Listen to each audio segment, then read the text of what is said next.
Hey everybody, KMO here with another Out of My Head video. Today I was going to follow up on yesterday's video about the book by Amy Webb, The Big Nine. But I basically have frittered the day away and I have video work to do tonight, so I don't really have time to do that. So what I'm going to do instead is read a piece of feedback and respond to it. This comes from Barry. Barry writes, "It isn't good to have one's personal data stored and used without our permission, but isn't surveillance capitalism basically about persuading us all to buy stuff, including ideas? If so, we still have the opportunity to say no. Or perhaps it is premised on the basis that we have no free will. Maybe we have no free will. Professor Robert Sapolsky doesn't think we do." Well, I don't really think it's necessary to get into questions of whether or not we have free will in order to talk about surveillance capitalism. When you say, but isn't surveillance capitalism basically about persuading us to buy stuff? So here's something that Professor Zuboff covers in the book. It is the idea that when we encounter the unprecedented, we describe it, we conceptualize it using concepts that we already have, that are already familiar to us. And what this does is it highlights the familiar and the known and basically further buries the unprecedented and the part of it that we don't really have the vocabulary to deal with yet. And Shoshana Zuboff's prime example for this is the horseless carriage. When the automobile first came along, people knew what horses were, people knew what carriages were, what wagons were, and basically the automobile seemed like this familiar thing, the horse and buggy or the horse and carriage, just without the horse. So, it was a horseless carriage. And we don't talk about horseless carriages anymore, and it's because automobile and horseless carriage are not synonymous concepts. There is some overlap with them, but we don't talk about horseless carriages anymore. We have a more sophisticated vocabulary when it comes to talking about automobiles and their place in our lives and in our society. So, yes, right now, part of the, what Shoshana Zuboff calls behavioral futures markets includes figuring out when we are susceptible to, advertising come-ons, basically. So, in the past, advertising was fairly ham-fisted. There's a billboard, there's an ad in a newspaper, there's an ad on TV, there's an ad on the radio. It's not targeted to any one person.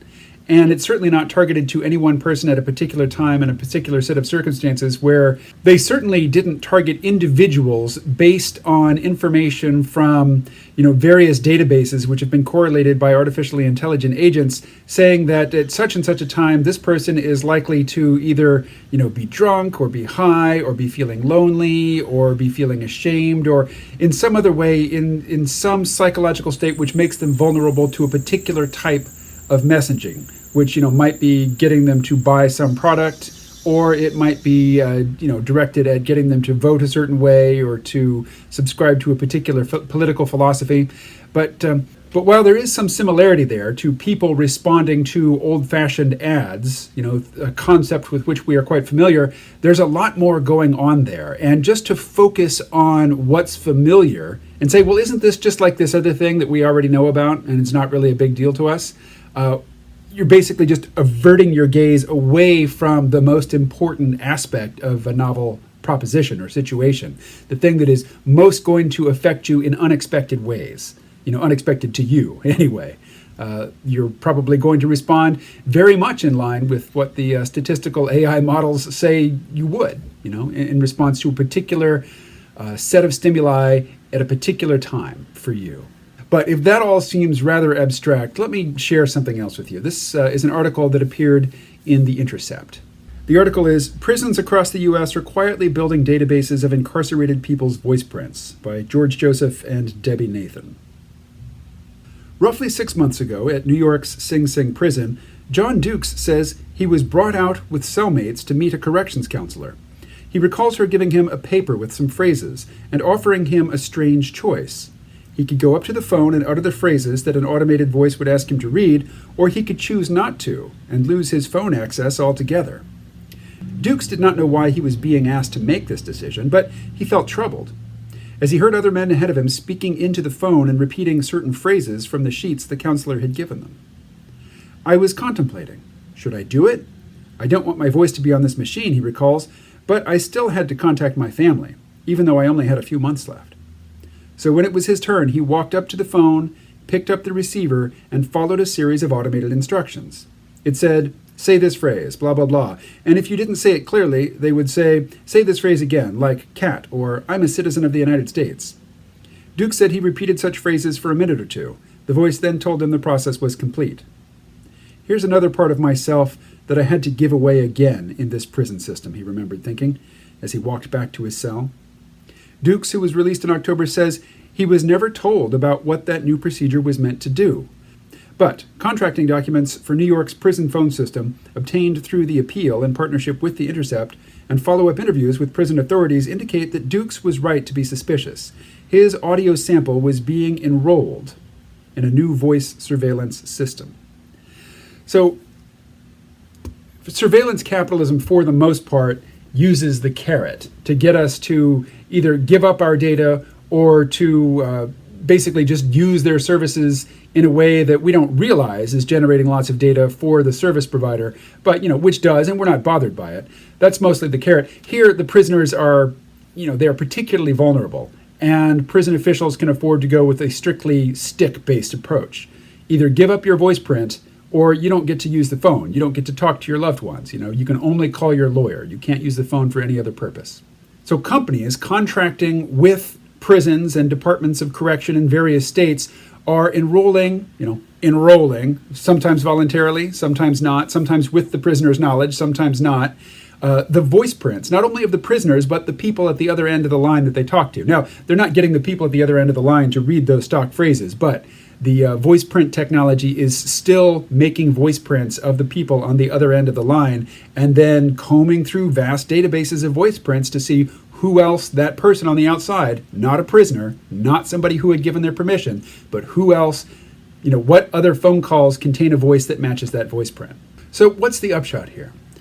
Databases of biometric information, including voice prints, including gait analysis, how you carry yourself as you move through the world, your facial features, your mannerisms, your word choice, your manner of speaking, when you're typing, whether you use correct pronunciation, whether you have long, complex sentences or short, punchy sentences.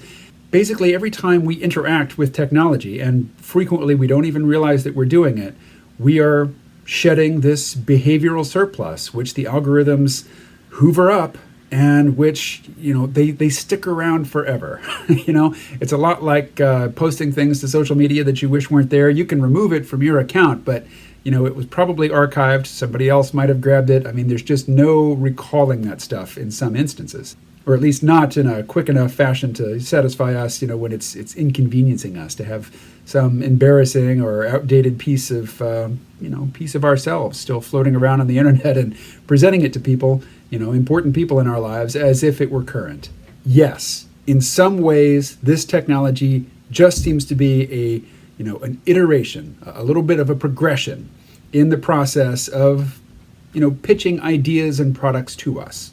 But when we think of it like that, we are turning a blind eye to what is novel and particularly important in the current situation. Just looking at it as a slightly more sophisticated way of serving up ads or ideas to us doesn't really give us a very clear indication of where this technology is heading and what effects it's going to have in our lives and in our societies as it becomes, as these databases become richer, fuller, more comprehensive, and as they start to bleed into one another, which they certainly have been doing already and they will continue to do.